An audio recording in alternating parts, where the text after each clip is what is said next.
अब इनने एक उदाहरण दिया अपना। मैं भावनगर जा रहा था, बोले स्वामी जी लिख रहे हैं, दोपहर का समय था, कार चलती जा रही थी, सामने पानी लहरा रहा था, सूर्य की किरणें लक लक करती दिखाई दे रही थी। मुझे भ्रम हो रहा था कि पानी लहरा रहा है। जिसने से देखा हुआ उसे युक्ति ज्यादा अच्छी तरह समझ में आती। मृग मरीज का शब्द का उपयोग इस दृश्य का वर्णन करने के लिए किया जाता। सूर्य किरणों में जल बोले गए दो हम तथा भानुकर पारी। भानु माने सूर्य, भानुकर माने किरणें, पारी माने जल। सीपी में जैसे चांदी दिखती है, रजत सीप में भास जिमी, यानी रजत माने चांदी, सीप माने सीपी, सीपी उल्टी पड़ी हो तो चांदी जैसी चमकती। यथा भानुकर बारी, यद्यपि वृषा, ये तीनों काल में मृत्यु दिखाई भर देते हैं, होते नहीं, उसे मिथ्या कहते। वृषा यदि वृषा जो काल में, और इस भ्रम को कोई मिटा नहीं सकता। भले ही कहे कि किरणें ऐसी दिख रही जैसे पानी भरा हो, पर पानी नहीं दिखेगा। अपने मालूम है कि बड़ी इच्छा है, मृग को सत्य मालूम पड़ता है, ज्ञानी को ठीक मालूम पड़ता है। क्या लिखा है कि बड़े बड़ी के शब्द का उपयोग दृश्य का वर्णन करने किया जाता है। क्या पानी का स्थान बालू नहीं है, पानी काय में दिख रहा है, रेत में नहीं। वो अपना बता रहे हैं, सिर्फ सूर्य की किरणों में दिख रहा है। यदि अपन को कहीं पानी दिखता है रेगिस्तान में या रेल की पातों पर, ठीक है ना, या दूर कहीं दिखाई दे रहा है मैदान में, तो वो किस पर दिखाई दे रहा है? रेत पर भी नहीं। अपन समझते रेगिस्तान में रेत के कारण दिख रहा है, रेत के पर नहीं दिख रहा। काय पे दिख रहा है? सूर्य किरणों में। सूर्य किरणों में दिखता पानी, तो पानी का अधिष्ठान बालू नहीं, अधिष्ठान माने उसका आश्रय सूर्य की किरणें हैं। मरीच का अर्थ है किरणें, मृग मरीचिका, मरीच माने किरण है ना। मृग को सूर्य की किरणों में जल दिखता है, जैसे सूर्य की किरणों में जल दिखता है ना, जैसे सीप में चांदी भासती है, उसी प्रकार जगत चैतन्य तत्व पर आश्रित होता है। इसी प्रकार संसार भी चेतना पर आश्रित है ना। जगत का चैतन्य से वही संबंध है, जगत का परमात्मा से वही संबंध है जो भासमान जल का सूर्य की किरणों के साथ है। ध्यान दीजिए, जो दिखाई देने वाले जल का सूर्य की किरणों के साथ संबंध है, वही परमात्मा का जगत से संबंध है। मतलब सूर्य में जैसे पानी नहीं है, ऐसे ही जगत में परमात्मा नहीं है। मतलब हुआ कि परमात्मा में जगत नहीं है। नहीं, ये तो संबंध बता रहे हैं कि संसार से भगवान का क्या संबंध है। बोले कि जैसे जैसे जल का सूर्य किरणों से संबंध है, ऐसे ही परमात्मा का संसार से संबंध दिखता है, पर सूर्य किरणों में जल तो है ही नहीं है।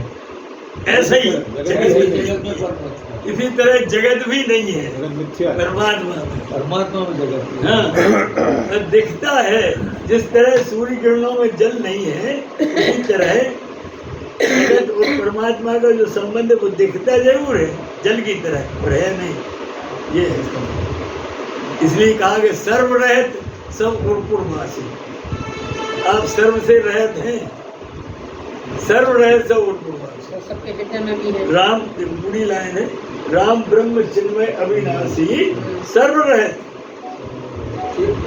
सर्व माने जगत, इससे आप अलग हैं, रहत, परंतु सब उर्पुरवासी, सबके हृदय में वास करते हैं। विरोधाभास है, तो ये संबंध से समझ नहीं आता है। दोनों का संबंध क्या है? बोले जैसे सूर्य किरणों में जल दिख रहा है, ऐसा ही परमात्मा और जगत का संबंध है, दृष्टा और दृश्य का संबंध है। ठीक है ना। दृष्टा अलग, आगे लिखा, इसी में लिखा, देखो क्या लिखते हैं कि जैसे सूर्य की किरणों के साथ है संबंध है, जगत का चैतन्य से वही संबंध है जो भासमान जल का सूर्य की किरणों से और भासने वाली चांदी का सीप से। बिना रहे ही जल सूर्य की किरणों में भासता भी है और उसका भासमान अस्तित्व आश्रित भी सूर्य की किरणों पर है। ये बात भी सही है। तो वो भास क्यों रहा है? इसलिए कि सूर्य की किरणें हैं, इसलिए जल भास रहा है। संसार भास क्यों रहा है? इसलिए कि परमात्मा है। ठीक है कि नहीं? परमात्मा का कारण दिख रहा है ना। ठीक इसी प्रकार जगत प्रभु पर आश्रित है तो चिदात्मा पर भाषित हो रहा है प्रपंच। है तो ये चिदात्मा पूरा, पर भाषित हो रहा है प्रपंच। यानी है तो परमात्मा ही, श्री राम में सब जग जानी, करो प्रणाम जो जो पानी, पर है प्रपंच। अगली लाइन में ये लिखा है, ये विधि जग हरि आश्रित रहे ही। इसी प्रकार संसार भगवान के आश्रित है। इसी प्रकार रजत सीत में भाल जीवी जथा भान कर, यही विधि जग हरि आश्रित रहे ही। यद्यपि ये सत्य दे दुख है, यद्यपि ये असत्य है, झूठा है, मिथ्या है और दुख देता है। यद्यपि ऐसे दे नहीं। जैसे उदाहरण फिर दिया, जो सपने सिर काटे कोई, फिर जागे न दूर कोई स्वप्न में सिर कट जाए, सपना देख रहे सिर कट गया, तो सिर कट गया तो दुख क्यों हो रहा है? सिर कट गया तो मर गए नहीं, परंतु सपने में जब सिर कटता है तो दुखी होते हैं, और सिर धरा है आगे तो दुखी हो रहे हैं, कट गए। तो फिर जागे न दूर तो कोई, बिना कोई जब तक जगा न दे तब तक दुखी रहोगे। खुद ही जाग पड़े देखेंगे सिर तो लगा है, कटा नहीं। जो सपने सिर काटे कोई, तुम जागे दूर तो कोई, जासु कृपा भ्रम मिट जाई, जिसकी कृपा से ये भ्रम मिट जाता है, गिरजा सोई कृपाल प्रभुराई। वो कृपालु भगवान है ना, ये गिरजा वही भगवान राम है ना। अन्य विधि से नहीं बोले, यही विधि, यही विधि जग हरि आश्रित है। यही विधि रजसी में भाजपी जता भान कर, याद रखने की बात है। पूछेंगे कल हम आपसे, रजसी में भाजपी, यही विधि जग हरि आश्रित है। इसी प्रकार संसार भगवान की आश्रित है, आश्रित है। कैसे? जैसे घड़े में पानी भरा जाता है, जैसे नहीं, या पृथ्वी पर हम सब बैठे ऐसे भी नहीं, उदाहरण दे रहे, ऐसा आश्रित नहीं जैसे घड़े में पानी है, ऐसा नहीं। जैसा हम जमीन में बैठे ऐसा भी नहीं, कैसा है? यथा भानुकर पानी, बिल्कुल ऐसे जैसे रजत सीप में भाल जीवी या जथा भानुकर भाल, बिल्कुल इसी तरह जो सारा प्रपंच है वह सच्चिदानंद ब्रह्म पर आश्रित होकर रहता है और भासता है। इसी तरह भासता है तो क्या हुआ? मतलब सीपी में त्रिकाल में चांदी नहीं है, सूर्य किरणों में त्रिकाल में, न वर्तमान में, न भविष्य में, न भूत में, कभी भी सूर्य किरणों में जल है ही नहीं, पर भासता है ना? भगवान में प्रपंच है ही नहीं, त्रिकाल में, पर भासेगा, ये है ना। उदाहरण वही दिया इनने। इसी तरह जो सारा प्रपंच है वह सच्चिदानंद ब्रह्म पर आश्रित होकर रहता भी है और भासता भी। इस प्रकार से रहना तो असत्य हुआ, वास्तव में है नहीं, केवल अनुमान होता है, भासता है, अनुमान होता है। कहते हैं यद्यपि असत्य देख देख दुख है, असत्य फिर भी भ्रम के कारण कष्टदायी है।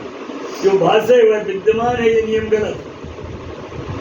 जो भास रही जो चीज वो है ही, ऐसा नहीं है, गलत गलत। उदाहरण, सूर्य किरणों में जल भास रहा है पर है नहीं, तो जो चीज भास है, रस्सी में सांप भास रहा है पर है नहीं, अपनी भूल है, उसे करेक्ट करो, इसे समझना चाहिए, तो भासना मिट जाएगा। तो क्या लिखा है? सूर्य का उदय अस्त भासता है। एक और उदाहरण, मैंने दिखाई देता है कि सूर्य उदय हो गए, अस्त हो गए पश्चिम में, भास रहा है, दिख रहा है अपने को, पर वो ये सत्य नहीं है। सत्य तो यह है, सत्य तो वह होता है जो कभी बाधित नहीं होता, जागे बिना सपने का दुख नहीं मिटता। सूर्य असली में कभी अस्त होता ही नहीं, ना उसका उदय है ना अस्त, तो है बस हो गया।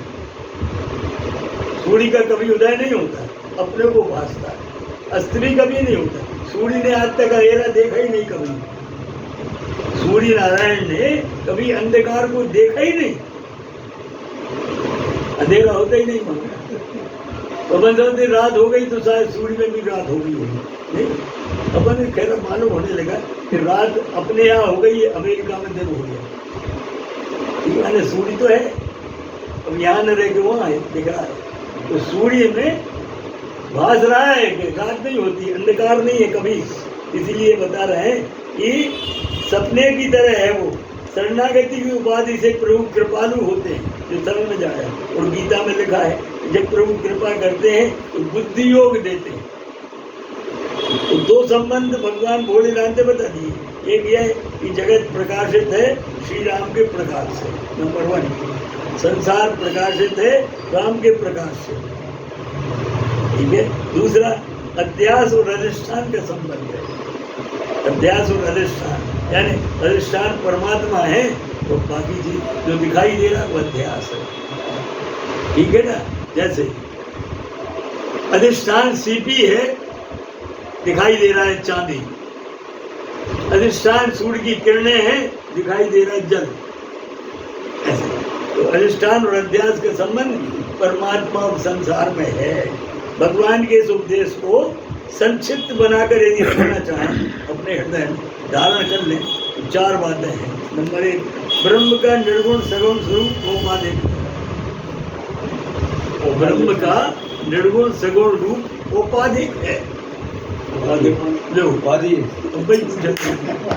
हम कल पूछते जी आज ब्रह्म का निर्गुण सगुण रूप औपाधिक है, मानी उपाधि के कारण। यानी ब्रह्म है तो निर्गुण ही, पर उपाधि के कारण सगुण दिखाई देने लगता है, सगुण हो जाता है। प्रार्थना की उपाधि है, अनुग्रह की उपाधि है, व्याकुलता की चाहे उपाधि हो सकती है। उपाधि बने उपाधि का डॉक्टरेट की उपाधि है ना, डॉक्टरेट की उपाधि है। हाँ, उपाधि बने क्या, जो गुण उसमें है वो उसका डाल दे, निकट रहकर निकट, माने समीप, वो उपाधि। समीप रहकर जो अपना गुण डाल दे, हाँ। जिसकी उपाधि है उसमें वो गुण डाल दे, उसको कहते हैं उपाधि। ये क्या लिखा है। एक तो ये बात आई कि ब्रह्म का निर्गुण सगुण स्वरूप औपाधिक है। दूसरी बात, ब्रह्म का वास्तविक स्वरूप क्या है, सच्चिदानंद, सहज प्रकाशित ज्ञान स्वरूप, राम सच्चिदानंद है। तीसरा नंबर, उपलब्धि द्वार क्या है, विषयों के ऊपर उठकर दृष्टा की ओर उन्मुख होना।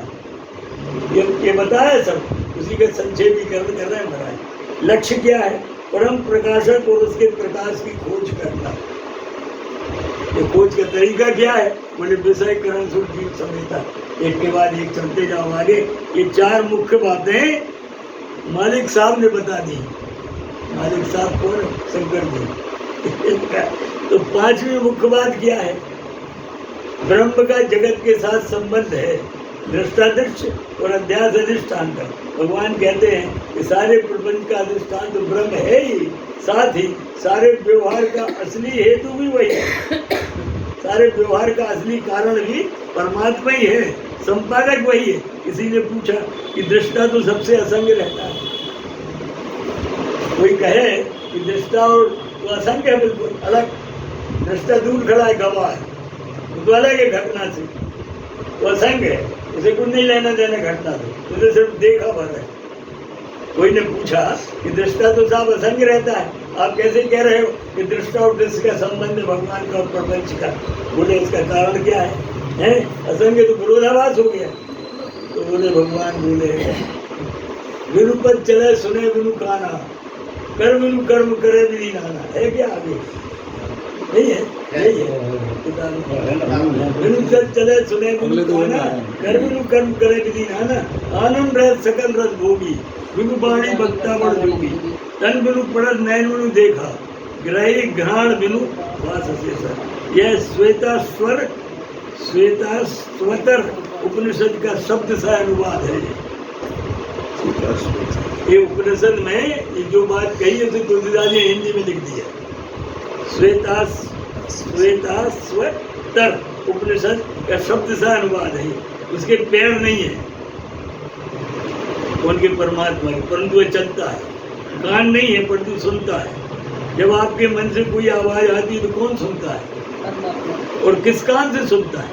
हम किसी रूप को देखते हैं तो रूप आंखों के द्वार से मन तक पहुंचता है, मन स्वयं उसका भोगता नहीं है, वह रूप को मालिक साहब के सामने ले जाकर खड़ा कर दिया। मन मालिक साहब के सामने खड़ा कर दिया, वे उसे देखते हैं।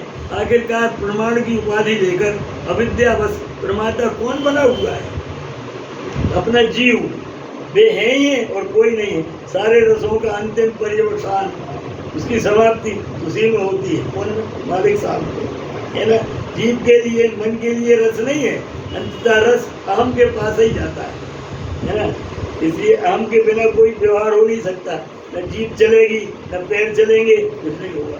अहम में कोई कारण भी नहीं है, माध्यम नहीं है अहम का, फिर भी अहम के बिना कोई व्यवहार नहीं होता। सारे व्यवहारों का प्रयोजन अहम है, मैं पना, होना पना होता। उसका कोई शरीर नहीं होता, लेकिन जब वही भोगता है तो इंद्रियों के बिना ही तो भोगता है। फिर ऊपर चले, सुने भी खाना, कर्म ऊपर, ये सब इंद्रियां हैं, कर्म इंद्रियां, हाथ पाँव, ज्ञान इंद्रिय, कान, जीव, पांच ज्ञान इंद्रिय, पांच कर्म इंद्रिय। इसलिए कहें कि हमको यदि हम ठीक से समझे तो ज्ञात होगा, उसे ऐसा व्यवहार चाहिए ही नहीं। शिवजी महाराज कहते हैं, मैं क्या कहूँ पार्वती, ये अहम सत्ता एकदम अलौकिक है, समझ में नहीं आती जल्दी। अलौकिक है, क्या है? सब भांति अलौकिक करनी, ये जो करनी, ये करनी है सब अलौकिक है, समझ में नहीं आती जल्दी। महिमा जासु जाय नहीं करनी, इसकी महिमा का वर्णन नहीं हो सकता। ऐसा क्यों है? जे यमी गावई वेद बुध जाय धरई मुनि ध्यान। मेरे प्रभु के बारे में वेद जैसा कहते हैं, भगवान शंकर बोले, वेद ऐसा ही बोलते हैं, और इसी को जानकर मुनि लोग उनका ध्यान करते हैं। जाय धरे मुनि ध्यान, सोई दस सुत भगत हित कौशलपति भगवान है, वही ब्रह्म भक्तों के प्रेम की उपाधि से है ना। दशरथ नंदन कौशलाधीश भगवान राम बनकर अवतरित हो जाता है। पार्वती, यह आप बिना संशय के समझ लीजिए। इन 4 दोहों में भगवान शंकर पार्वती को उपदेश देते हैं, जिसे रामायण की चतुर्थ श्लोकी के नाम से जाना जाता है। 4 115 से 119 दोहे तक। 119वें दोहे में शिव जी का उपदेश पूरा हो जाता है। उपदेश के अंत में, जैसे गीता के अंत में अर्जुन ने कहा, नष्टो मोहा स्मृति लब्धा, 18वें अध्याय में है ना। उसी प्रकार पार्वती भी बोलती है, मेरा विषाद मिट गया। सुनी श्रीम के कल पढ़ेंगे इसको, है ना।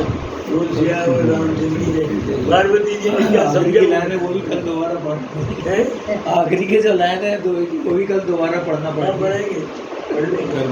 ये बहुत अच्छा दिया है, थोड़ा सा और है, ज़्यादा नहीं है, तो कल में हो जाए, कल या परसों आगे थोड़ा और दिया है, क्योंकि अच्छा समझा है।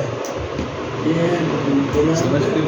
थोड़ा नहीं पा रहा, सही स्मारक में आते हैं, खत्म हो गए बेचारे। श्री राम जय राम जय